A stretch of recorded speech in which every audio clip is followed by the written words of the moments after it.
1582 खोया हुआ समय। यूरोप में समय का एक अजीब सा दौर था। पोप ग्रेगरी 13वें ने कैलेंडर सुधार की घोषणा की थी। इस सुधार के तहत 4 अक्टूबर 1582 के बाद सीधे 15 अक्टूबर का दिन घोषित कर दिया गया। इसने यूरोप में समय को 11 दिनों तक के लिए गायब कर दिया।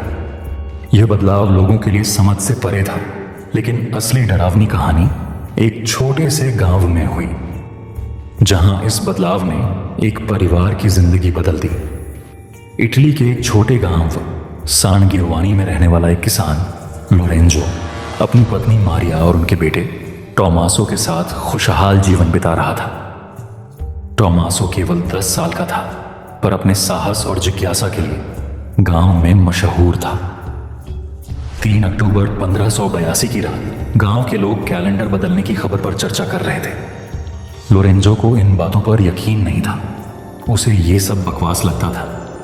उसी रात एक बूढ़ी औरत, जिसे गांव वाले अंधेरी चुड़ैल कहते थे, लोरेंजो के घर के पास आई। उसने धीमी आवाज में कहा, समय को मत छेड़ो, वरना तुम्हारे जीवन से कुछ छूट जाएगा। लोरेंजो ने इसे मजाक समझा और नजरअंदाज कर दिया, लेकिन उसी रात टोमासो अचानक घर से गायब हो गया। लोरेंजो और मारिया ने अपने बेटे को ढूंढने के लिए पूरा गांव छान मारा। जंगल, पहाड़, नदी, हर जगह तलाश की, लेकिन टोमासो का कोई सुराग नहीं मिला। इसी बीच गांव के लोग कहने लगे कि यह कैलेंडर के गायब हुए 11 दिनों की वजह से हुआ है। गांव के पुराने पुजारी फादर एंटोनियो ने उन्हें बताया कि यह समय का खेल है। उन्होंने कहा, इन 11 दिनों में समय और दूसरी दुनिया के बीच एक दरार खुल जाती है। यह दरार उन लोगों को अपने भीतर खींच लेती है जिनकी आत्मा जिज्ञासु होती। लोरेंजो और मारिया को लगा कि यह सब उनकी गलती है। टोमासो का वापस लाना ही उनका उद्देश्य बन गया। फादर एंटोनियो ने उन्हें बताया कि गांव के पास एक पुराना जंगल है, जिसे साए का जंगल कहा जाता है। यह जंगल 11 दिनों के लिए सक्रिय होता है और समय की दरार इसी के भीतर खुलती है। लोरेंजो और मारिया फादर एंटोनियो के साथ जंगल की ओर चल पड़े। जंगल में दाखिल होते ही चारों ओर अजीब सी आवाजें गूंजने लगी। पेड़ों की शाखाएं मानो उन्हें रोकने की कोशिश कर रही। अचानक एक बूढ़ी औरत प्रकट हुई, वही चुड़ैल जिसने लोरेंजो को चेतावनी दी थी। उसने कहा, तुम्हारा बेटा इस जंगल के समय के पिंजरे में फंस चुका है। अगर उसे बचाना है तो तुम्हें अपनी सबसे कीमती चीज कुर्बान करनी होगी। लोरेंजो ने पूछा, क्या कुर्बानी करनी होगी? चुड़ैल ने मुस्कुराते हुए कहा, तुम्हारा जीवन। लोरेंजो ने बिना सोचे समझे हामी भर दी। चुड़ैल ने अपनी छड़ी घुमाई और एक दरार प्रकट हुई। दरार के भीतर समय स्थिर था। वहां लोग हवा में तैर रहे थे। उनके चेहरे खाली और भावहीन थे।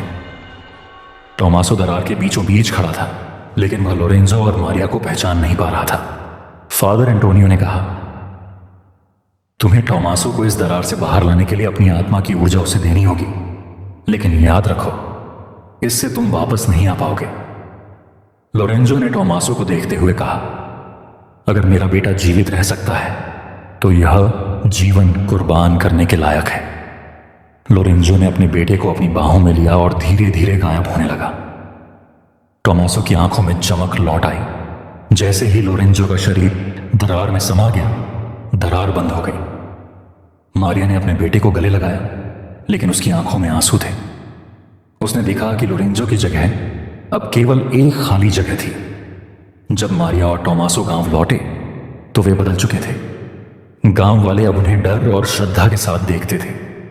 मारिया ने किसी को कुछ नहीं बताया, लेकिन हर साल 15 अक्टूबर की रात वह जंगल में जाकर लोरेंजो की याद में एक दिया जलाती। लोग कहते हैं कि उस जंगल में आज भी लोरेंजो की आत्मा भटकती है, अपने परिवार की रक्षा करते हुए।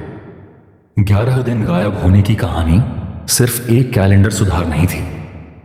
यह समय और दूसरी दुनिया के बीच के अदृश्य धागों की एक झलक थी।